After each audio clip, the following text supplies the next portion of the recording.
So, how does this Spring technologies have come into picture? Like you have Spring with, I hope so. The screen is visible, right? Screen is visible. Yeah. Uh, I will just go with the prelims. Afterwards, I'll start with the programming. Give me 5 minutes. I'll just finish up this particular thing. Okay, so what's exactly in Spring technology? Spring is something like you have lot of things like you have configurations, you have control over the objects, and another one is there are various different things which can be done at one shot. See, previously, whatever the Java programming was, it was very difficult. Like you need to put Java program, you have to put configuration. Every time you need to add anything to a particular class, you need to write another class and you have to control that. So that was the major part which was there. Now, how does this particular total framework has come into picture is the total framework has made the objects whatever it works. So it needs some control onto it. So we can have various control scenarios. See, in Java, there are various keywords. We use static, we use what do you say, final, we use so keywords, we use it for various methods and classes. So those keywords will help you to control the creation of the object. Maybe some part of the objects can be made it straightly available. So like I need to create or call a particular method without creation of a particular class. So you don't create any kind of object, so you can use static keyword. So like that there are various stuff which is been embedded. So every time you need to use all those keywords and you have to write a Java program. So what this framework has done is they have introduced various annotations. So they have used an annotation in such a way that the annotations will help you to work on how does the particular object will work, or it can be given out when the particular configurations are coming into picture. So in that case, the frameworks have been added, right? So now in a particular framework where there are various different kinds of keywords we use it, or various kinds of new jargons will come into picture, which is called inversion of control, dependency injection, the controlling of instantiation and location. So these kind of names will come into picture. Now, what is called as dependency injection? First, we will talk about what is dependency injection. Next, we will talk about IOC, inversion of control. So, what is dependency injection? Dependency injection means you are going to have the particular objects, whatever the values are needed. So, to create an object, you need values. So, the blank objects, if you are going to create, it is like default objects will be done. So there are certain times in way that to have the control over that particular objects, and you need to make sure that the objects are already having what kind of things is already having the values, and it is built up in such a way that the objects will have the what do you say, the methods, and they know the methods, how does it work. So because if the data has been put up onto the particular object, then immediately the methods will follow the same process of based on the data which is present. So that is called, you do an injection into it. So inject into a particular thing. So there are dependence, that is called as dependency injection. Now we'll come to inversion of control. See, previously what it used to happen is every time you need to create an object. So after you create an object, then you used to fill the values. Afterwards, you need to control that particular object using various methods called, you use final, you use static. So all those things you need to do. That means when writing the code only, you will do all this particular process. So that is the real control you need to get it onto the object. But right now, what will happen is for a particular container. So whenever you create a particular object, so before it creates an object, we are going to put up all the values, and also we are going to tell that this is how you have to work, means you have to behave. So object will try to behave during the time of creation itself. So that is actually a reverse of previously what we used to do it. So that is why it is called as inversion of control. So we are doing the opposite of previously how do we control the particular object. So that is called the controlling the instantiation or location of its dependencies by using direct construction of the classes. So this mechanism such as this service locator pattern, so this is a pattern which is actually being followed, right? So that particular pattern is in reverse, so that is why it is called inversion of control. So the total framework, so Spring, what it does is during the creation of the object itself, so it puts all the controls to that particular object, and later on it gives out as a particular object as a what do you say, an instance, means maybe it will give an object the whole stuff, and whenever we require when we call for it, it will give you the whole controlled object into the particular framework. Now what will happen, you have control over the object, you can have various different objects in which behaves in a different way, and you can also have the idea of this is how the object will we will get. So that is the total process of the Spring framework. So it is wonderful where the Spring gives you the total control over the object. So this is called the Spring core part of it. So it is an inversion of control is a Spring core part of it.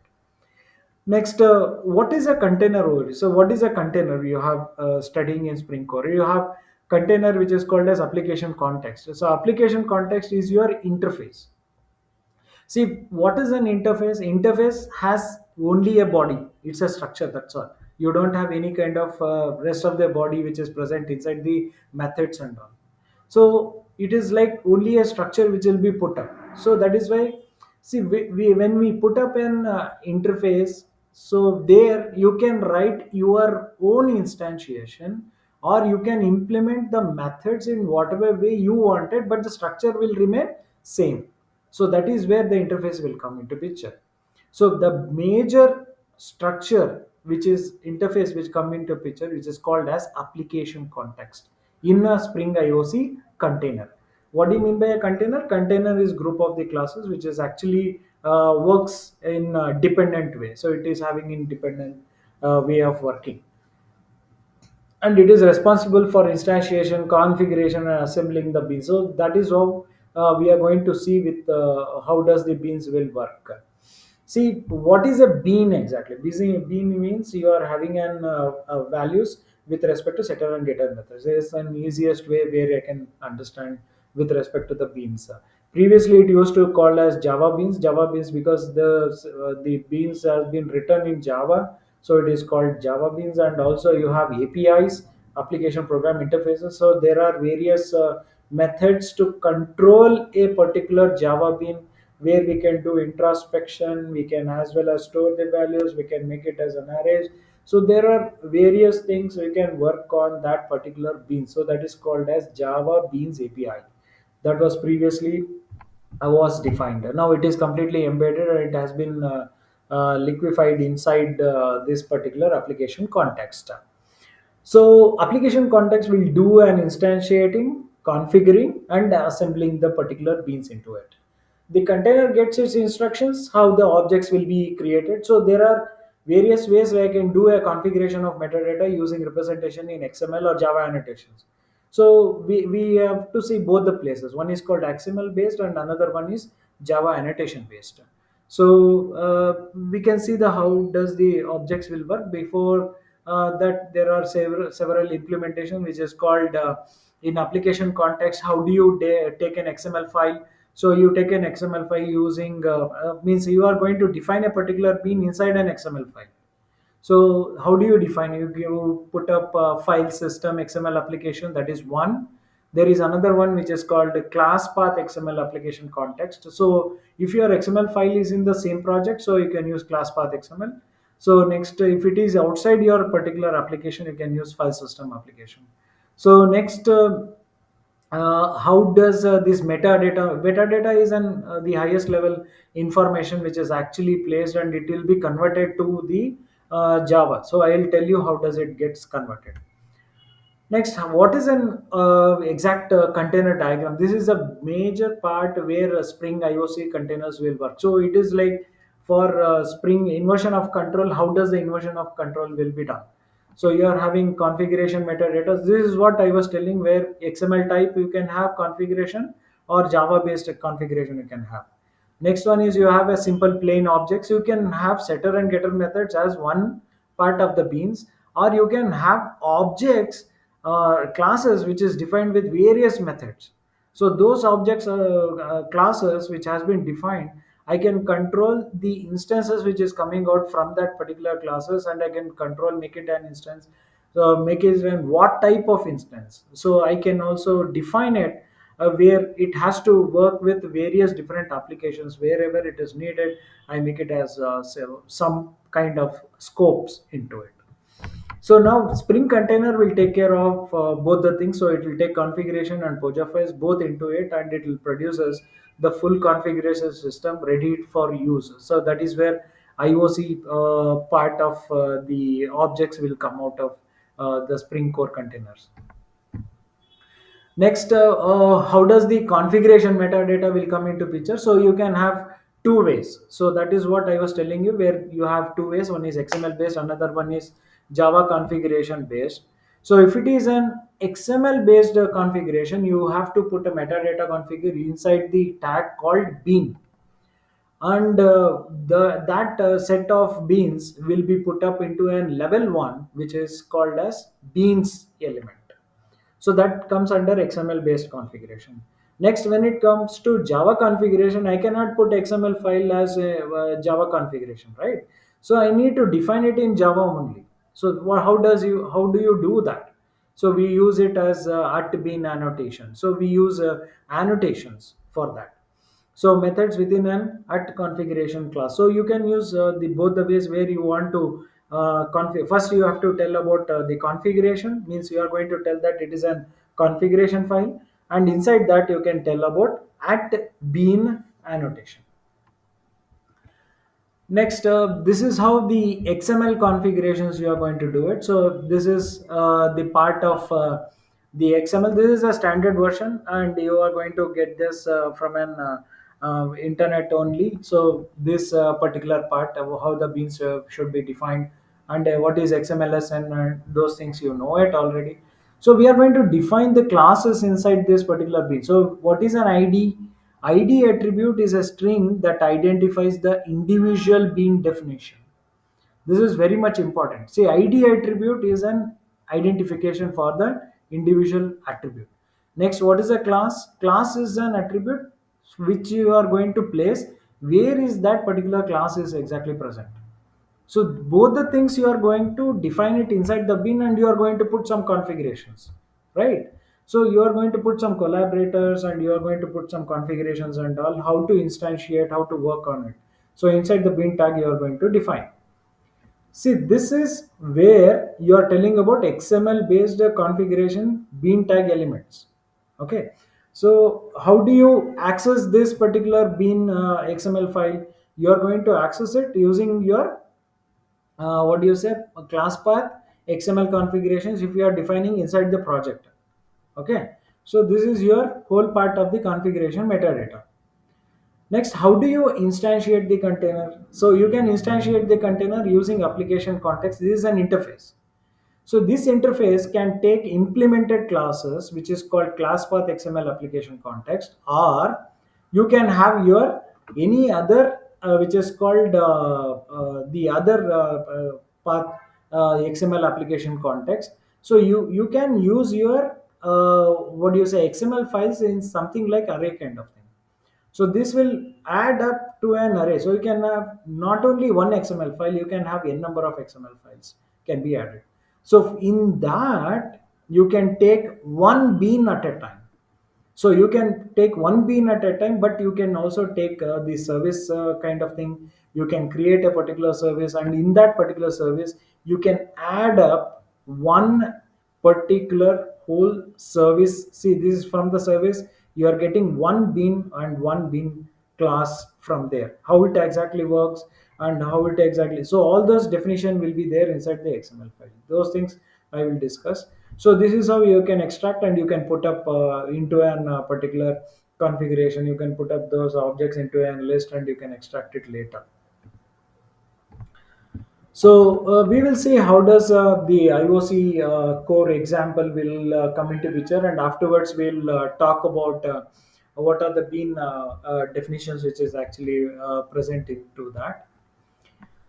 So this is how you get the project. See, how did we get the project? You have to go to the Spring Initializer. From the Spring Initializer, I hope so. You know all those particular stuff, how to do Spring Initializer and get this particular project running, right? Do I have to go from tell from Spring Initializer, or shall I continue from here? It is better. No problem. I have to tell about Spring Initializer. I can tell about Spring Initializer. If not, no problem. Okay. So now this I got the project already ready, right? So I have got my project. I am sorry, where I was. Yeah. Yeah. So got the project already. So I need to get my Bean XML file. So what I will do is I will get Spring Bean. Anyway, in your labs, it is XML file is already defined. So here I'm just downloading the particular part of the XML file. So this is my general XML. This is already there, XML schema style, which is actually defined. So as you get your Spring Boot application, so where, as soon as you get your Spring Boot, where you have to go into place the resources, you have to place your XML file inside the resources. You have to create your XML file. If it doesn't show your XML file, then don't worry. You go for general, and you just click on file, and here you can tell about uh, test boot. Dot. This is the name I am going to give. So you can create something like this, right? So now you got your XML file ready. So here it will show me that the this is not an XML file or something. It is show. No problem, no worries. So you can just down place that particular beans class, and it is ready to use. Now we are going to place the bean configurations. Before that, I need to tell about the beans. I need to create one at least a bean inside this. So I'll just create a bean in here.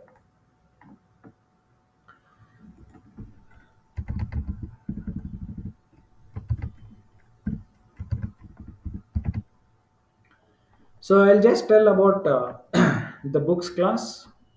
So in this, I hope so you are able to see it, or I just need to expand. How do I do it? Yeah, I'm able to get that. So in this books, I will tell int of ID book number. So next in this string, I'll tell book title. I will tell publisher, right? So we'll just define all these things, and later on, I'm gonna put up into getter and setter methods. So these things, I hope so you know it till here. So I have created a getter and setter methods. So now why we have done this is to make a bean class. Bean is based on setter and getter methods. So that is why to set a particular value, you need this particular method. I'll tell you how does this setter and getter methods will work internally inside the Spring application. Now I will go to the XML file. Anyway, the XML file is giving me an error telling me that it is not defined that this and all. It's okay, no problem. That is only because of the version, whatever I'm going to use it. This version has been not properly defined, so it is not supporting to me. but it's okay, where Mevin will take care of the compiling and working process. Now, what is the general bean configuration? Inside a particular bean, I need to specify ID, right? How the particular bean should be identified. Next, I need to tell about where is my class has been defined. So here I need to tell the package. So again, I need to tell about test boot is my the complete package name. So you can see here, this is my complete package name, which is actually defined. So next I need to tell what is the class which I am going to work. Okay. Now this is the part where I have defined a particular bean and it is ready.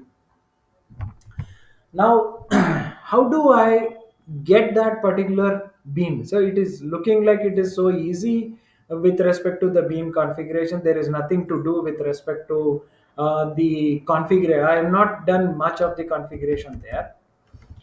Now how do I access that particular thing? Like I can use application context.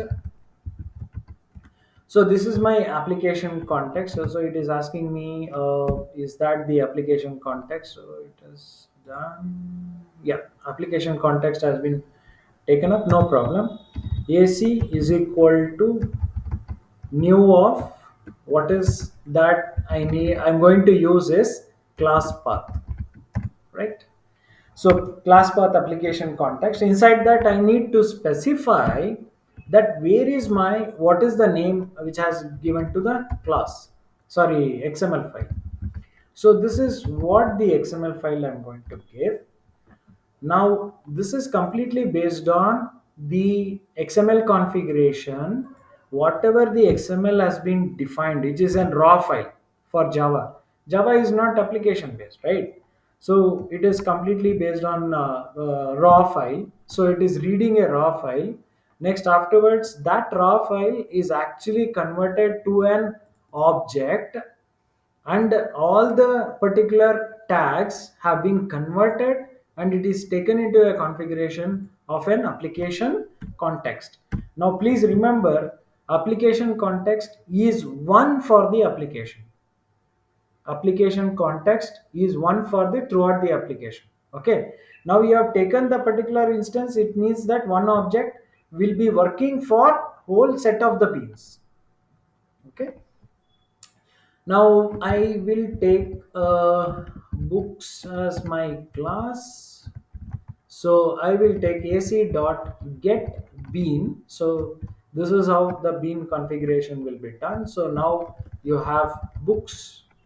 I'm sorry, what is the ID we are? So here it is, a tricky part is I need to specify two things. One is what is the bean ID, and second one is I need to tell the class. So these two things I need to specify. It is compulsory, right? So now what is the ID? ID should be the same name as I am given in XML file. So it is an ID is your book.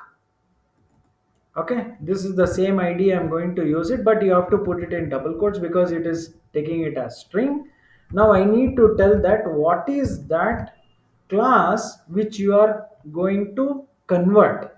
Means you are going to put an id of something else, and if you are going to call something else, then there will be a problem, because you need to tell that I am taking a raw configuration of an id into the class of this.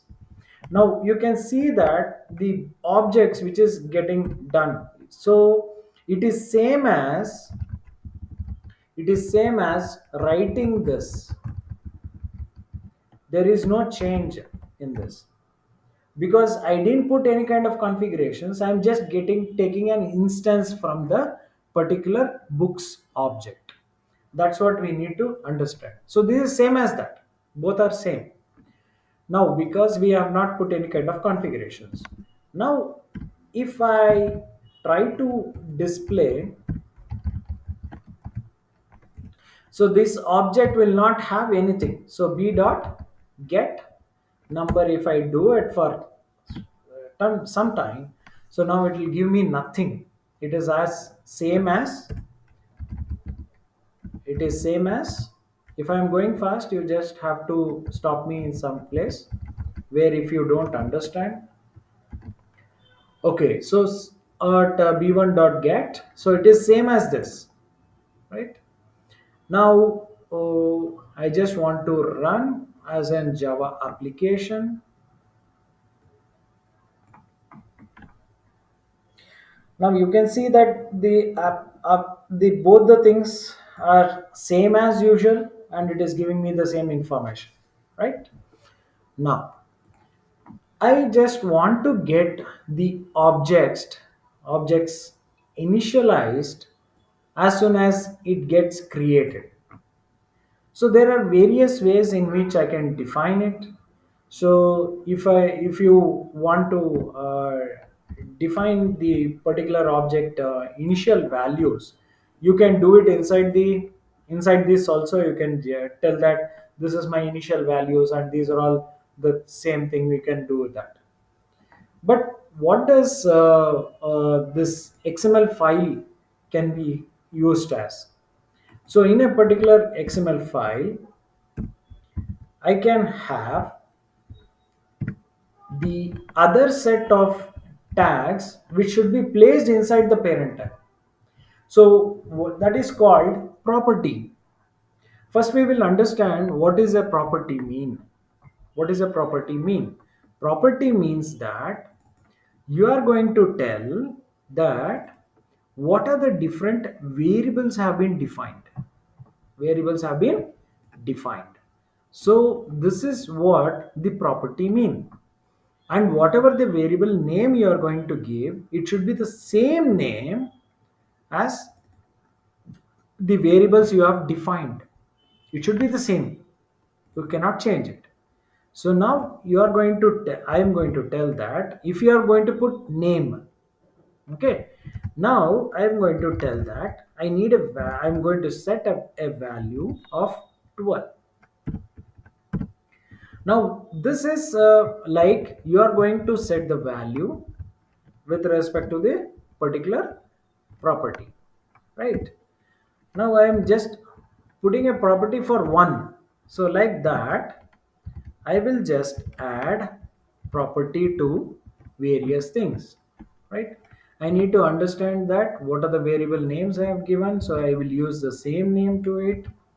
Now I'll give a book title. Next I need to tell about publisher.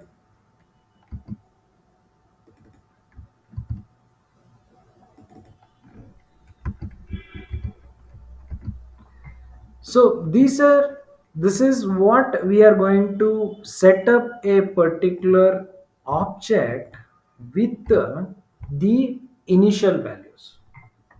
Okay. Now here when I come up and I will just run this particular code. So now what does it do is it will just give me the first initial value of the number called 12. Now, yeah, please continue.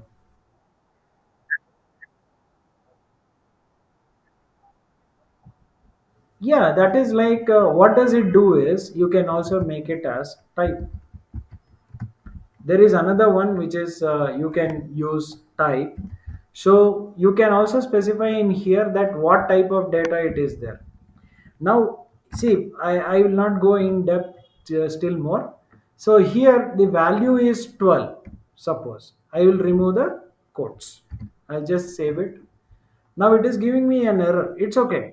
Let it give me an error. Okay. Now, what is the basic idea in an XML? There is a property in XML. Like whatever the name or value you are going to specify, it should be in double quotes. Okay. Let me see if it runs or not. Here I have removed the double quotes.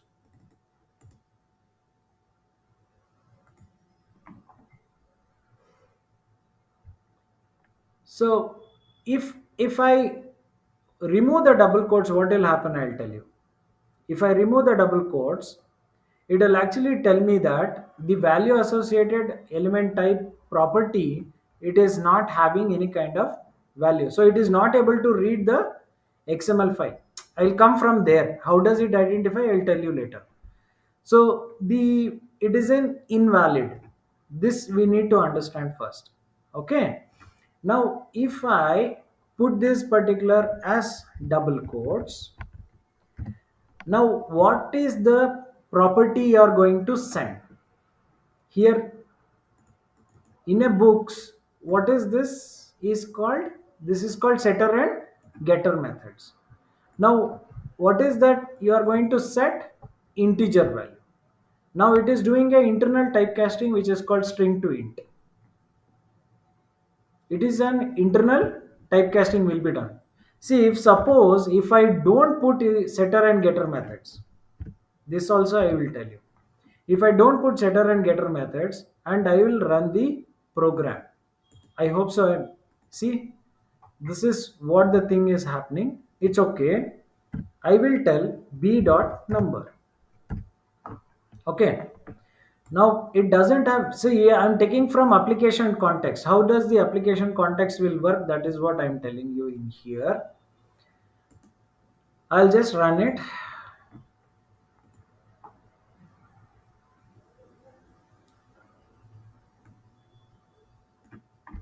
It should give me an error that it is an invalid property.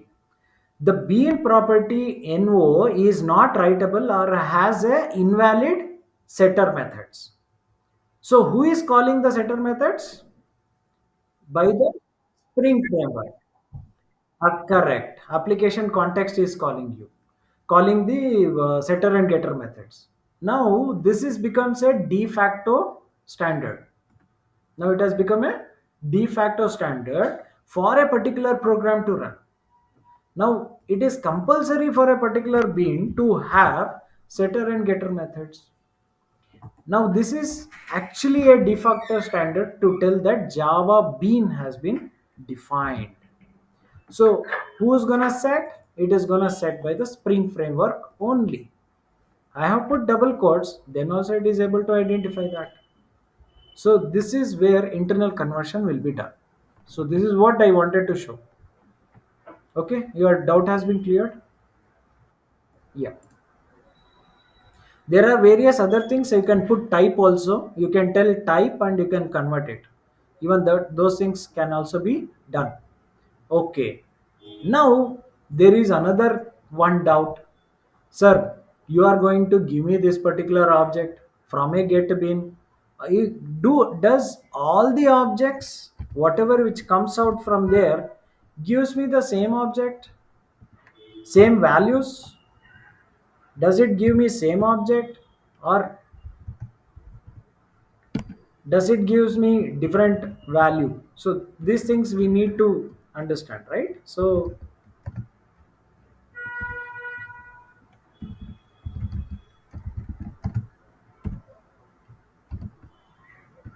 I want to show something else also with this.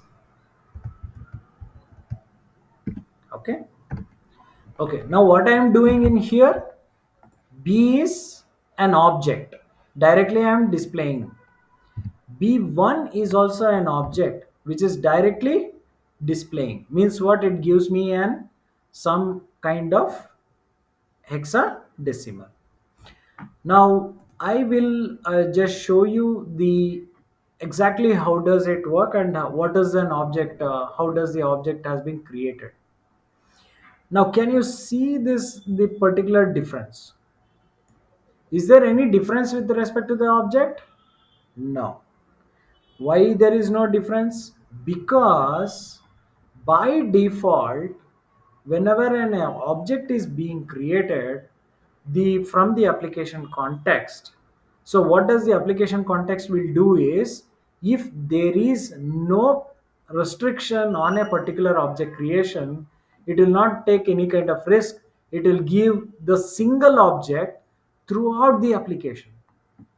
So if I create an application context, if I create an application context, another application context, okay, I don't want to confuse you. Okay, no need. So you have your application context in here, and you have the single object instance will be created.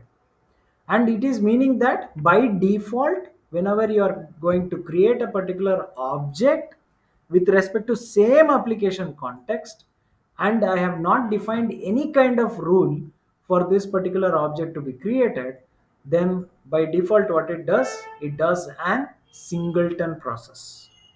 It does an singleton process throughout the application. That we should know it. Throughout the application, the same object will be given, right? Next, I will come back to the scopes later on, but I need to tell about the property. So this is a property set from with respect to the what do you say, the variables which has been defined under that particular scope of the class. Now, how do I go on with the next process? So this is an perfect example for singleton. So you may get a question that how do you define a particular singleton? How do you show it? Now I will confuse you with another application context. So now I am going to take another application context from the same XML file. I am not changing it. From the same XML file, I am taking the same different object. Please understand, same lines only. I have not changed anything. Now, my question is, what kind of object I will get? Will I get a different object or the same object I am going to get? I have used.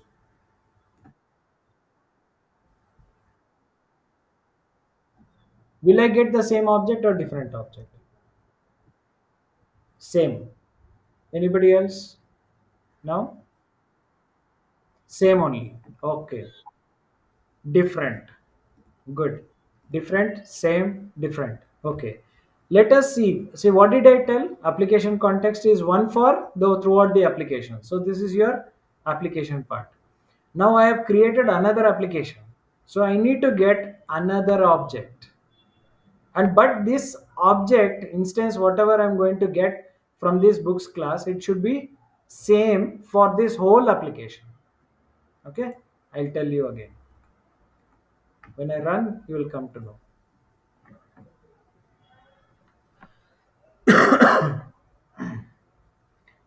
Now am I getting the same object throughout the application?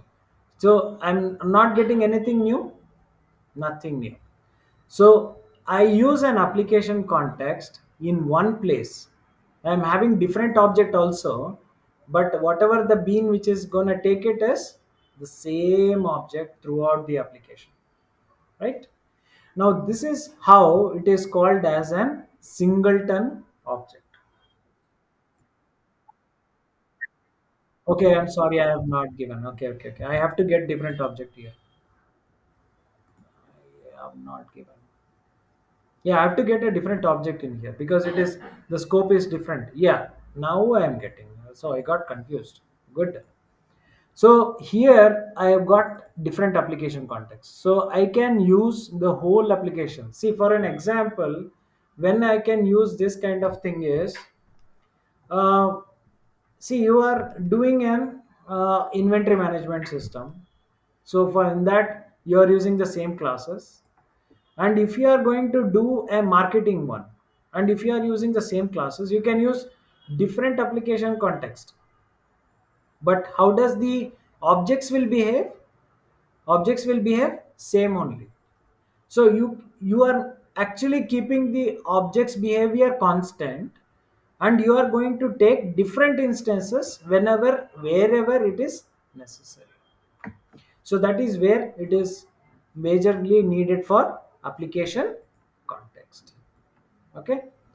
Now this is a thing where I wanted to show you that how does the application context will change. Now this is a part of singleton. Okay. Now I'll come down to this, and I need to ask how I can make this particular object singleton. Can somebody tell me how do I what is the rule I have to put, what are the complete code I need to put. You can search in internet, no problem. So if you want to make this particular object singleton, you have to set up rules inside this particular class. You have to tell this objects whatever it returns back using a constructor. You need to tell that it is an, what do you say, you have to make it final. How do you do that? I'll show you.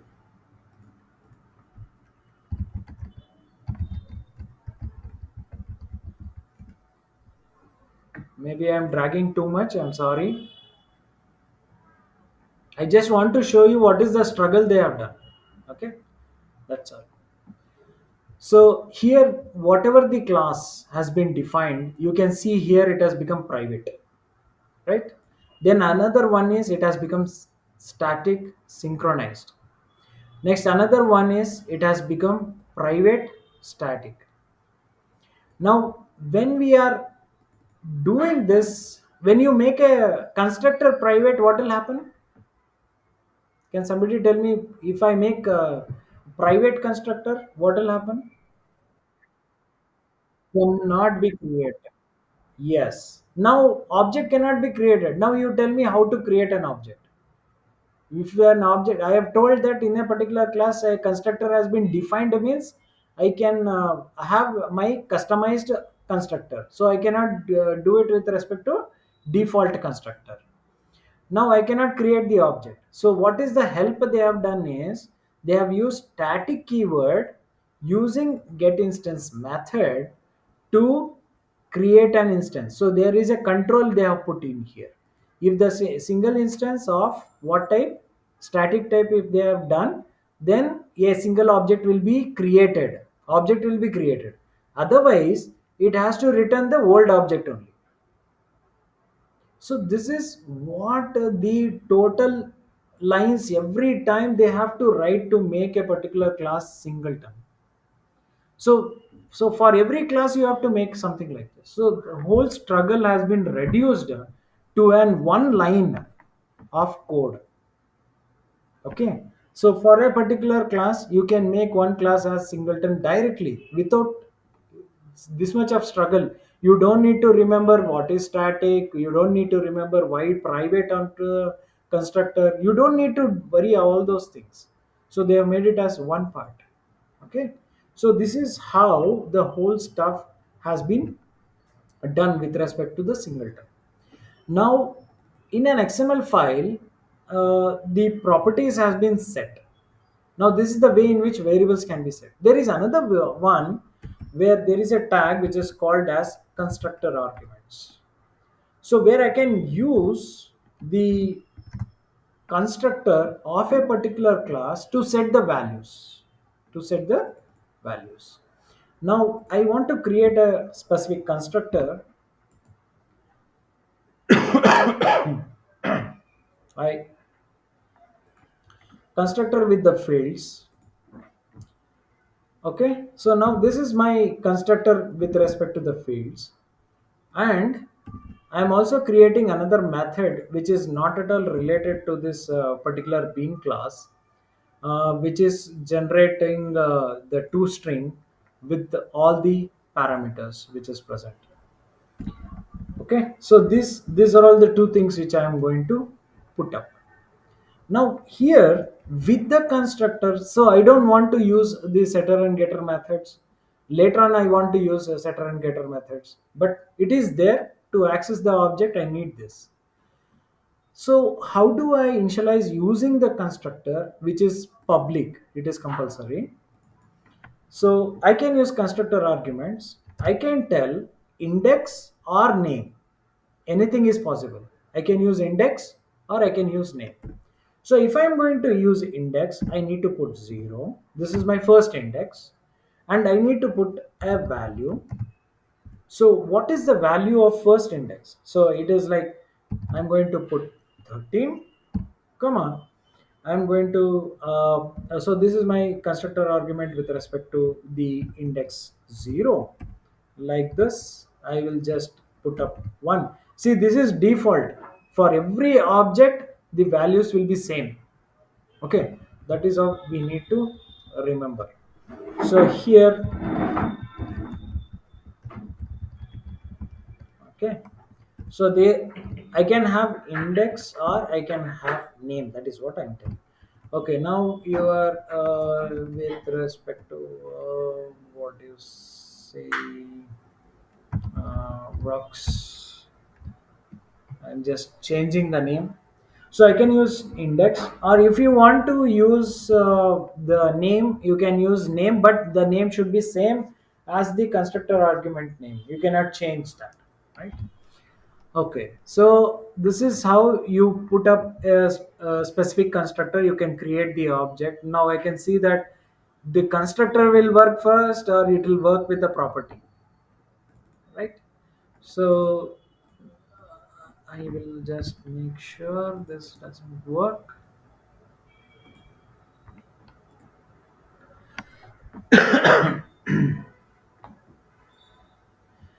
So now what is happening here is it is working with setter and getter methods. The constructor has worked? No. It has override the constructor. Now how does it work? So now I'll just remove this. Can I do this particular process or not? I just want to run this. Now let me see if it works. In both the ways it is working fine. Yes, it is working fine. Now this is by default. You can see that it is displaying the whole details, right? Did I call anything as see here? I'm just displaying system B, and I'm just displaying all these particular details. You can see that it is running two stream. So automatically you can see that this particular method is being run. See, this is the method, it is running automatically. You can see that this method has been taken if I am overridden that particular details. Right? Where is it? Nowhere. Right? It has overridden that. I'll just remove this for time being. I will run this.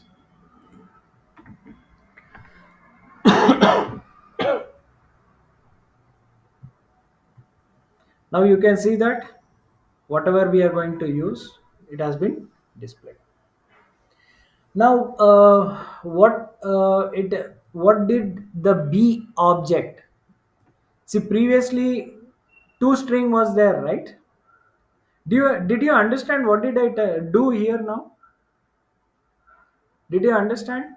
I've done very fast. Maybe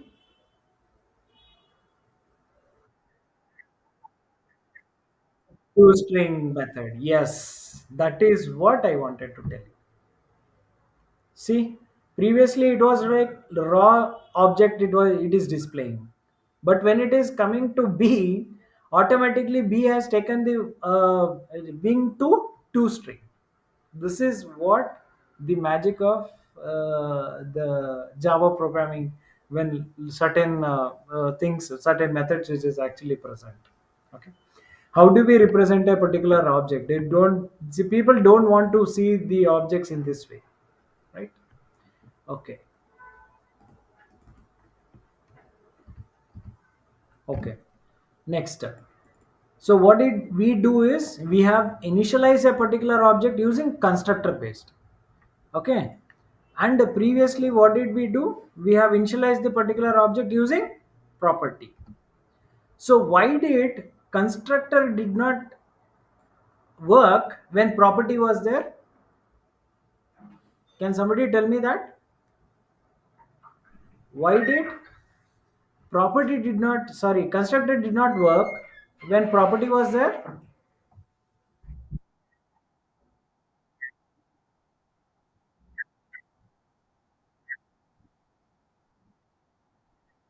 Correct. Correct. Correct. This is what I wanted to just tell you. Very good. Very good. Thank you. So here this is what the major difference is. Okay, the constructor will start first. Now if you see, whenever you are implementing, you have to be very careful whenever you are working with constructors or properties. Okay. Now, uh, now this is based on values. I just put a name and another value, it was working fine now. So now I will just remove this constructor for time being. Okay, for time being I'll just remove. Now can I have multiple beans? Yes, we can have multiple beans. I can even sorry, I can have the another bean which has been defined. So I can tell there is an finance values. I can have another class. Here I can tell contest dot boot app dot test boot dot finance. Okay. Now here again what I will do is I place something like this. So what is this particular bean will happen? This bean will happen with respect to a singleton, that we need to remember. Now I need to access this particular bean. One second, please hold on.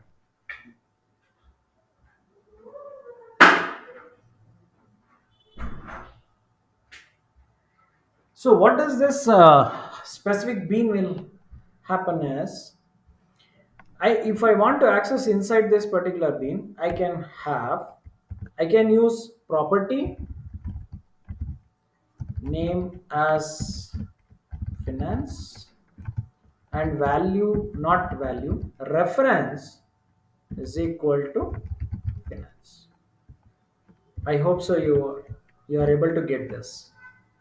So what did I do is, in a particular property I am taking a reference of another object.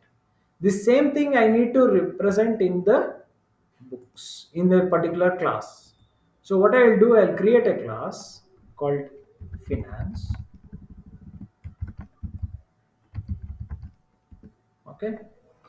And in this particular finance, what I will do, I'll just add certain values. I will just tell price, and here I'll just specify setter and getter methods because it is under the roof of bean class. Okay, it is under the roof of beans class. Now I have put price. So what I will do for a particular specific book, in the book I will add an object called finance, and I will give the same name as the finance, which is the object it has to identify inside this particular class, right? Now source, generate getter and setter methods for the finance. Now you have to remember that I am going to put property. I didn't create any kind of constructor for that, right? Now in this particular thing, it is the same thing which I have done here. Now inside the book I have put reference which has been created. Now I have created setter and getter methods because it becomes a property, right? Now in finance I have price which is actually placed. Now here what I will do is I will just add a price to it as a property because I have not specified any kind of constructor. So what I will do, I will put a price. Next I will put a value. Here I will put a value called something like 1, 2, 3, 4, 5, 6. Now these both are singleton only. The singleton means it is one object and this is also one object only. There is no multiple objects I am going to get. Now this is how I can set the property using reference. There is another ways where I can put index also. Sorry, not index. I can put the exact name and type. So here property can be specified in this way, right? So this is how I can have property of another bean also. This is another bean which I am going to tell, right? So this is about the property which takes up. Now in here, if I want to get any kind of specific details, so what I will do is here, b1 dot get, next b1 dot get finance dot get price. Now this is what I just want to get some more details of inside the object, whatever is specified. And here also the same thing, get finance dot get price. Okay, because the finance object is same, so I don't want to create another object and take that particular instance into it. Right. Now we will see if it runs properly. I hope so. Whatever I have done, you are able to get it. Now, somewhere I have done a mistake. No such method exception. Oh, yeah, I have done a mistake. I have done a mistake called book defined in the class path resource. Failed to instantiate a no default constructor found. Yes. Good. Been with the name book defined in the class. So what is that I have done is no default constructor is found. Why? Because I've already defined a constructor. So it means that it cannot create the object of that particular class. So I need to remove a constructor. If you put one constructor also, the default constructor will never work. Okay. I hope so you're tired. It's completely like I'm running fast. So this is the whole details which is coming up, right? So I got my book details, and as well as I'm getting my another reference object details into it. So uh, yeah, no problem. Okay. Now, hope so you are able to understand that how does the application context will work with respect to property and also with respect to the constructors. And I can take bean inside another bean. Now, there are various ways in which the scope will work. So, now before I start with respect to the scope, I'll just go through work around with some of the details. Like we have told about package qualification, bean behavior configuration elements. I told you, I didn't tell you about the scope, but life cycle callbacks also I need to tell, because I need to tell about init and destroy. So these two things have to work. Next, and there are various other things where I can create some more classes, and those classes can also work with respect to the bean behavior. So that becomes your input of it. I can also use the references to other beans. See what has happened in here, basically in what the bean is, that we have done dependency injection of two types. What is the dependency injection we have done? One dependency injection is property based, and another dependency injection which is called as constructor based dependency injection is there. These two types of dependency injection which will be added to it will actually give you the whole control during the creation of the object. Sir, what is the use? Sir, every time you will get the object which is filled with same values. What is the use? It is the usefulness will be there when we are putting more objects into it. Maybe certain times when you are going to put the configurations only, I want that object to be available same to all. So in that case, this kind of properties will be used. So it is a lot of things are there when we go in depth to the projects, where in different locations different type of objects I wanted, different ways in which the property or objects should behave. So in that case, those kind of situations we have to use it. Next, Coming down to the next particular part. So here, the scopes, life cycles. So we have talked about already with respect to property based inversion of control, which is called dependency injection. Okay, di. The another one is constructor based di. So you are going to explain for 10 marks if the question is being asked, what do you mean by property based? So you need to tell about the class, you need to tell how do you access it, and also you are going to tell about XML file and all these particular things. I don't need the whole stuff to be written. These things we don't need, but only at least you have to tell about the beans. You have to write beans inside that bean ID class. You need to tell that how the property will flow, how the access of the particular property will can be done. Still I am talking about Java, sorry, XML based configurations, right?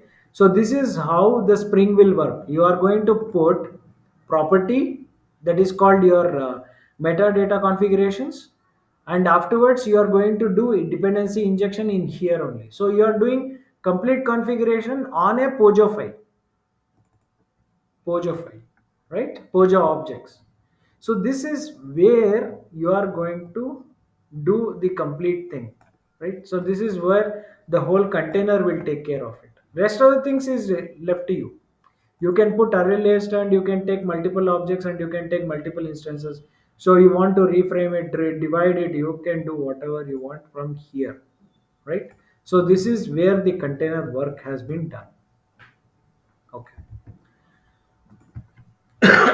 So other configuration settings can also be done, like I can tell the size limit, pool, or number of connections used in bean that manages a connection pool. So those things also we can tell about. Now we will talk about the bean scope. I will just close for today's session or telling about singleton and prototype. And tomorrow again we'll log in maybe after 11 o'clock, and I will just give you the exact timings. So what is the sessions you have? If you tell me, I will just plan accordingly. So another 1 hour I needed for telling this, and also we will complete the what do you say, lab programs also, which I have already put up onto your Google Classroom. Okay. So now in bean scopes, what are the two different? We are going to talk only two different bean scopes, because we cannot continue with REST session, request session, application, and WebSocket, because we need to talk in REST or Spring MVC. We will be speaking about that. Now in a singleton means you are going to get a single objects. You have prototypes, so you are having multiple object instances which you are going to get it, right? So now what I will do is I'll just do a slight modification. So to that particular what do you say, this class in an XML file, I'll do slight changes. Is that in this particular bean, I'll tell scope is equal to prototype. That's all. That's all I have done. Now less code and more work. So now I am going to get the complete details of it. So to understand this, what I will do is I'll remove this to string, right? Now I will get the whole object instance which will be shown in here. Now I will just run this. If I run this, it is more than sufficient to tell that that particular object to be instantiated multiple times. So you are getting two different objects in this. It is not in array list. Please do not get confused with respect to array list. It is not array list. I am displaying the bean instances which is requested from the same application context multiple times. That's all. I didn't put anything in array list. Now I need to show you that I am getting different objects every time. I'm not getting different values, because the values has been instantiated only once. So that is why I'm getting different object instance, and the same values only I'm going to get, because the instantiation is but done with respect to the default values. Now, from here, whatever the part is there, from here we can put array list, and I can put a while loop to get instances every time from the application context, and I can do whatever I wanted inside this. So I can get another instance, I will tell values from the user, and I can put it onto the object, and afterwards I can close. So this kind of things I can do it now. I don't need to worry that what type of object I am going to get. Is it a singleton object or prototype? So I know that if it is a single object, if I am going to get it, I cannot modify it every time. So if I modify once, every time that same object will be modified throughout the application. So that's the major part where I can control it. So I don't need to worry about the application, the objects which is coming out, right? So this is where the major difference in the under the scope called prototype and it is called singleton, right? So I've majorly covered the basics of programming. So with respect to Spring Core technologies and dependency injection, and I have covered with respect to the bean scopes. Under the bean scopes, you are having various properties which you can put it. One is called scope, which is bean scopes is already there. Naming beans also can be done. So there are another properties which I can tell that a dependency injection, which is called property based, or you can tell about constructor based. It is going out of the scope of our syllabus. I cannot tell more about it. So you have a class instantiating the beans. So you are going to tell what type of class. There is no ID. ID is just differentiating the bean from various other beans. So auto wiring mode is also can be done. Auto wiring means if you have interfaces with an implementation classes, I can tell that auto wire. If I tell at auto wire, what does it do is in the bean itself, it will go to the interfaces. It will search in throughout the application, which is the class which is implemented by that interface, and later on that instance will be loaded onto it. So that is called auto wiring mode. I will tell you later in when it comes to JPA. Lazy initialization mode is there. Initialization method is there, which I can tell that which method will work during the object creation, and which method has to run when it gets destroyed. Before the object is getting destroyed, I can tell that which method you have to call, prelim to destroy. So these two things can be done. It is very much important when it comes to an bean property. I can tell in here when it comes to an XML file that here you have AutoWire, you have init method.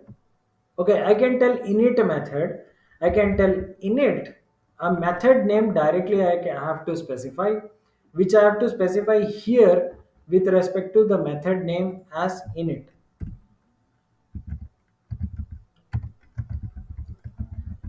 Okay, now init method I can just telling that in the book initialize something like that, right?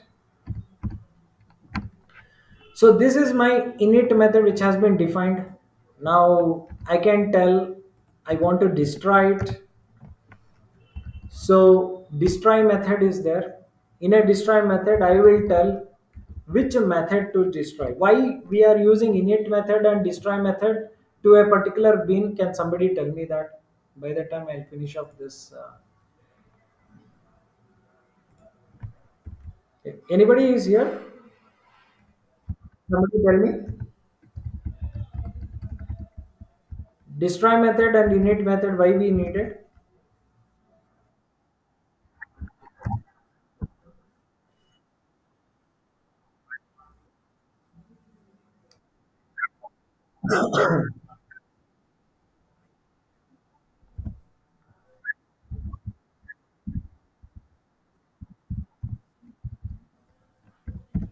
So what is this basically is sometimes when we create a particular object, I need to know that I need to have more initializations other than creating a particular object.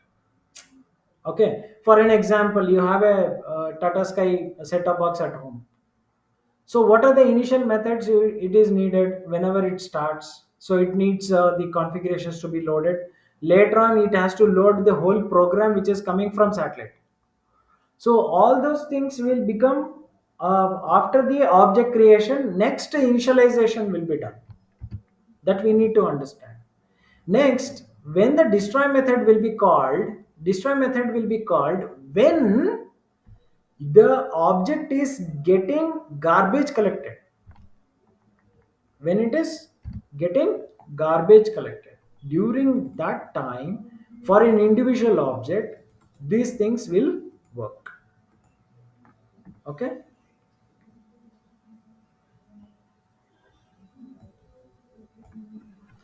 You can see that you are having your inbox in the book. Initialization has been done, you got your object in here. Next, another object is getting created. So you can see that whenever I am having a get bean, immediately an object with the initialization will be done. So this is how the total process will be done. Otherwise, you have to tell system.gc. Hope so everyone knows this. It is called garbage collection. So I'm telling that I want to do an garbage collection. So whenever I do a specific garbage collection, it is not working with respect to that. That's not a problem.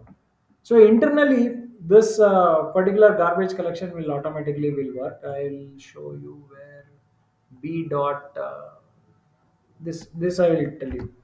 Okay, so I think destroy. Yeah, correct. Okay, so these are all various different attributes. So you need to give a short note. If I give you an what do you say question for 5 to 10 marks, so you need to give a short note of it and how does it, what are the different attributes it is being used. Okay. Okay then. So till now we have understood about dependency injection. We have understood about what types of dependency injection, and in XML how do we configure the bean, how do we access the bean, and what are the scopes of the particular bean, what are the class, ID, initial method, destroy method, reference. Okay, in constructor also I can use reference. In constructor also I can use reference. So these both the things I can use it. So here also if I have a default value, I can set the default value onto it and I can run multiple times. Okay, so this is how the total configuration of xml based dependency injection can be done, right? Okay. If you have any specific doubts, you keep it with you. Tomorrow we'll join again. So you can ask me the doubts, and we will also clarify with respect to the lab program what you have to do and how it exactly works also. So we'll discuss about that tomorrow. I hope so by 11 o'clock if it is possible. You if you give me the slots, then it will be better for me. Um, if not, I have to take the poll of it. So, what do you feel? Can I do it by tomorrow by 11 o'clock? Is that okay?